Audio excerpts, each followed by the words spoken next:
Hi everyone, welcome to week 16 of sock season, February 11th through 17th, 2024.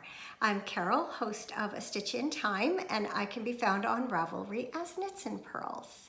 This week we are going to continue our look at some designs by Cookie A, and then we'll finish up today's episode with several pairs of mystery socks. With over 23,000 patterns on Ravelry, I think it's safe to say that Cookie A is best known for her monkey socks, which first appeared in the online magazine Knitty in the winter of 2006. But did you know that she had another sock pattern published in Knitty a full year before that? They were the Pomatomos or Pomotomus socks. And with their twisted rib tessellated stitch pattern, they were very intimidating to this new sock knitter. But I finally got over my fear in the winter of 2009. I was making a pair of socks for my daughter for Christmas from some yarn from the Sassy Sheep. It was the Panda sock base in the Caribbean Moon colorway. And I wasn't having much luck breaking up the pooling with other sock patterns. So I decided to give Pomatomos a try, and I succeeded, but not without some trial and error.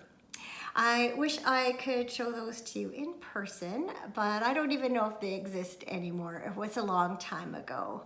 What I can do is just insert a photo here of my daughter modeling them.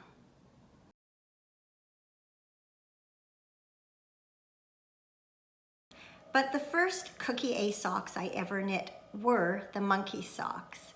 And that was back in September of 2008.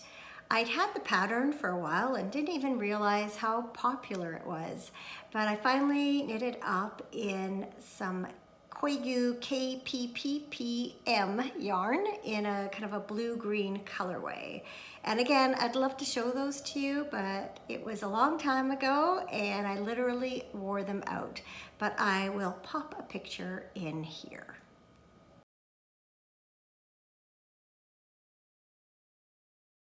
I think there are a couple of reasons why the monkey socks are so popular. One is it's a very easily memorizable rhythmic stitch pattern. The other is it works with just about any yarn, and it's a pattern that I've turned to a couple of times because of its ability to break up pooling. So when all else fails, go to the monkey socks.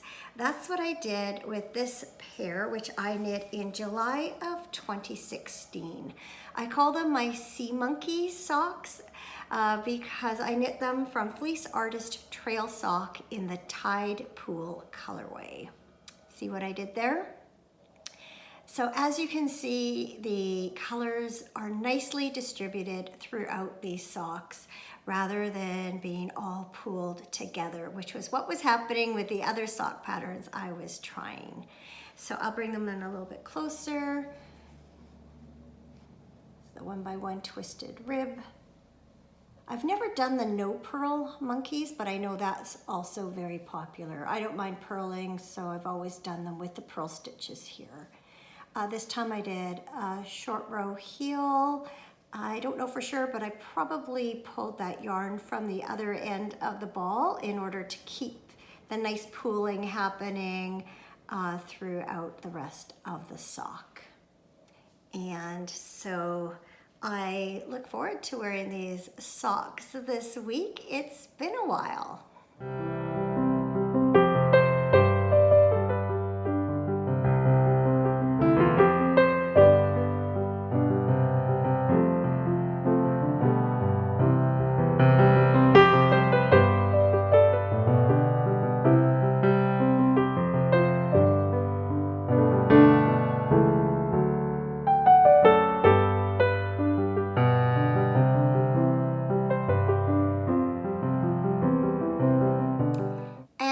Just a quick look at my third pair of monkeys. You've already seen this in a previous sock season episode, so I won't spend much time on them. But again, this is a pattern I turned to to break up some unsightly pooling that was occurring with another pattern that I attempted to use this yarn with. So this is a Sweet Georgia Yarns colorway called Modern Mandarin. Here's a pair with a little bit of a story. I cast them on in December 2010 and finished them in January 2011. These are the Cubist socks, and I knit them from the Gourmet sock base from Gourmet Crafter Yarns. And this is the Tofino Fern colorway.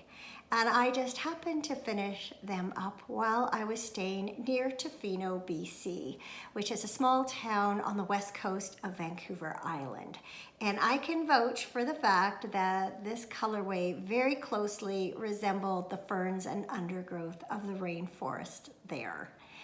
So I chose this yarn because it was similar to the original yarn that had been used for the socks.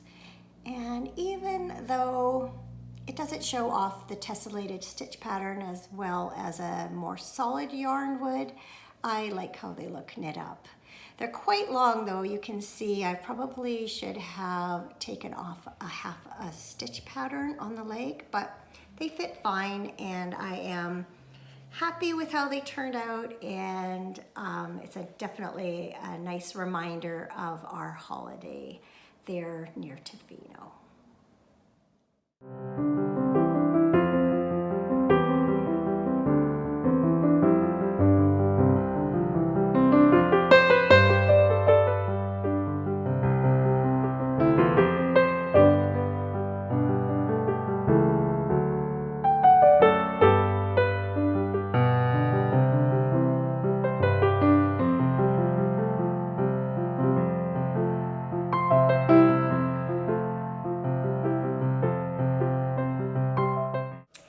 Here's another pair with a story. So it was a beautiful fall afternoon in 2008, and my husband and I were playing golf. And as we made our way around the golf course, we could hear the ravens calling and croaking. And it was such a beautiful, peaceful, perfect day that I wanted to memorialize it in some way. And so I decided to order one of the Raven colorways from Blue Moon Fiber Arts and knit a pair of socks to remember the day by. The only problem was I couldn't find the right pattern. I wanted something with a bird or feather or raven theme, and everything I tried just ended up not working. The yarn would pool or it just wouldn't be the right pattern. And it wasn't until 2014 that I accidentally came across the Raven Swirl Socks by Cookie A. And I tried it out, the yarn didn't pool, and the match was made. For some reason I stalled out a little bit on these and I didn't finish them until January of 2015 while we were on another New Year's holiday. But I am so glad I did. And even though it took 7 years from the first kernel of an idea to the actual finishing of these socks, that was definitely worth the wait. So this is the Blue Moon Socks That Rock lightweight base in the Tlingit colorway. So let me bring these closer because of course you can't see all the colors and the beautiful lace pattern from back there. Once again, the ribbing flows into the stitch pattern, has a heel flap and gusset. Again, the lace pattern flows into the heel flap and then down the instep. And once again, I believe these are, yes, these are mirror images of each other. So that's how one side looks. And then the other, so you can see that feathery lace pattern. So just the most beautiful socks to commemorate just a very, very lovely time.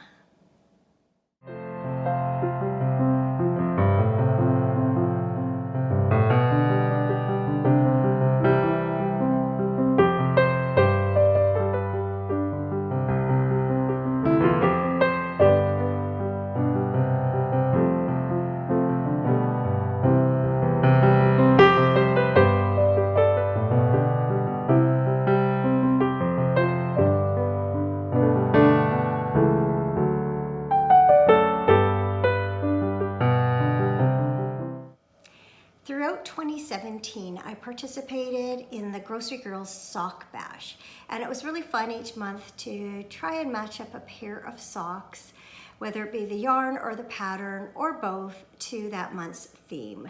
So it might be a pink pair of socks with a heart motif for February, or a pair of Christmas socks for December. In August, unfortunately, British Columbia was experiencing a really bad wildfire season, and there was a lot of smoke in the air. So I had a skein of yarn from Manos del Uruguay. It was the Alegria base in the Fuego colorway, which means fire. And so I discovered the perfect Cookie A pattern, Girl on Fire, and I knit my Smokin' Hot August socks. I think it is a really good match of yarn and pattern. Once again, it's a tessellated stitch pattern, and it broke up the pooling in this yarn just perfectly. So I will bring those up close. So this stitch pattern kind of resembles Flames traditional heel flap and gusset. Trying to look, no, I guess it's just a slip stitch. For a minute I thought it might be an eye of partridge, but it's not. So not a great event to commemorate, unlike my last pair of socks, but definitely they fit the theme for that month as I was living it.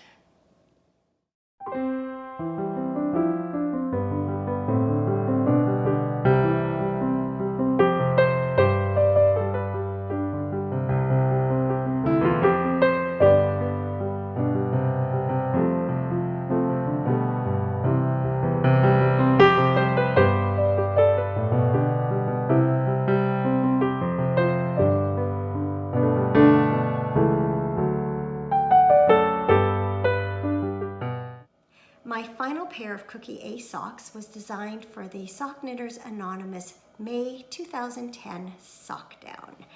And here they are. I knit them from Hazelknit's Artisan Sock in the red carpet colorway, which is aptly named. It's a beautiful shade of red.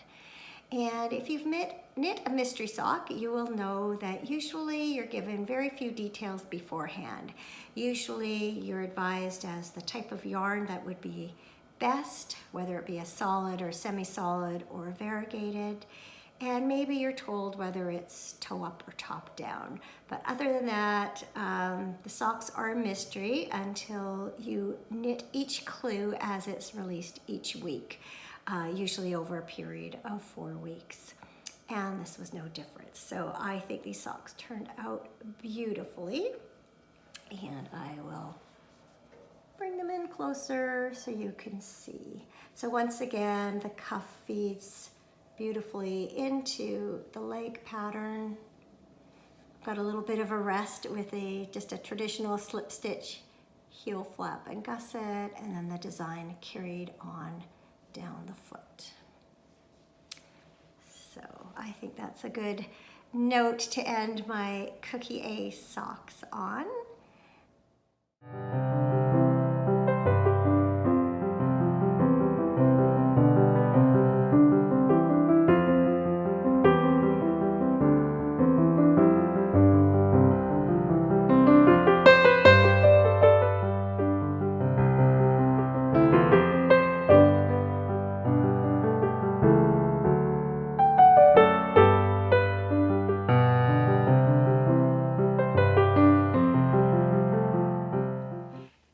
I forgot to mention that the name of this design is Misterioso, which is a perfect name for a mystery sock, and the perfect segue into more mystery socks.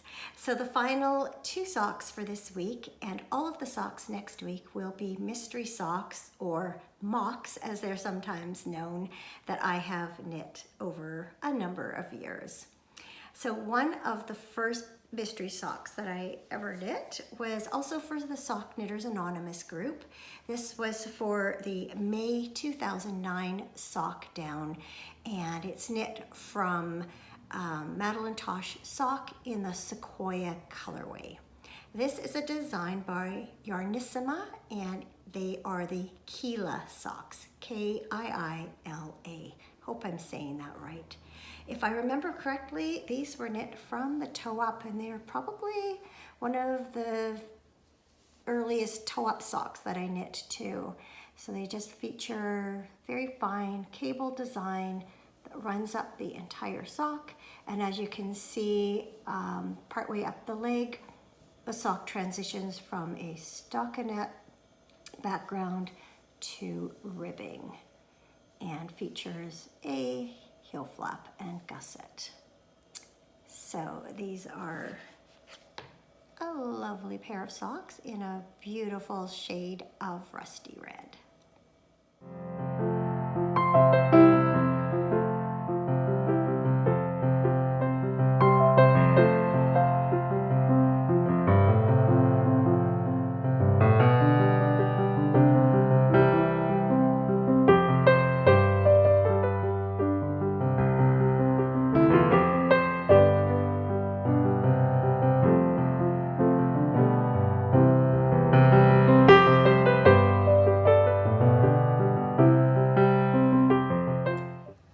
In September 2009, the Sock Knitters Anonymous group was greatly honored to have Nancy Bush design a mystery sock for us. And here it is. It's called Fox Faces because of the lace patterning in it. And I knit mine from Hazelknit's Artisan Sock in the Stick O' Butter colorway. And I can remember working on these while I was on a cruise, sitting on my balcony and watching the Mediterranean Sea go by. So there's lots of good memories knit into these socks. So let me bring that in closer. So here's the little fox faces here. Starts with some ribbing at the back to give it a good fit. I have partridge heel with a Dutch heel, I believe, and then a rounded toe. And I was also very honored to have my project photo featured on the pattern page for these socks. So great honor all the way around.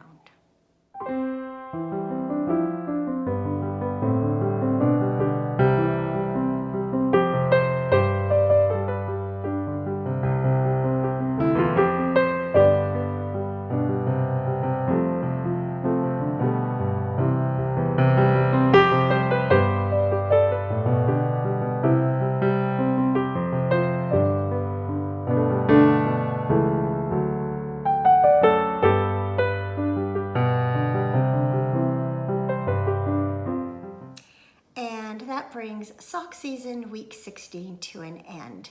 If you enjoyed this content, please like and subscribe. And if you'd like to see more knitting and other crafting, be sure to check out regular episodes of A Stitch in Time. As I mentioned, next week I will continue with other mystery socks. So take care until then. Thank you for watching, and I'll see you again soon.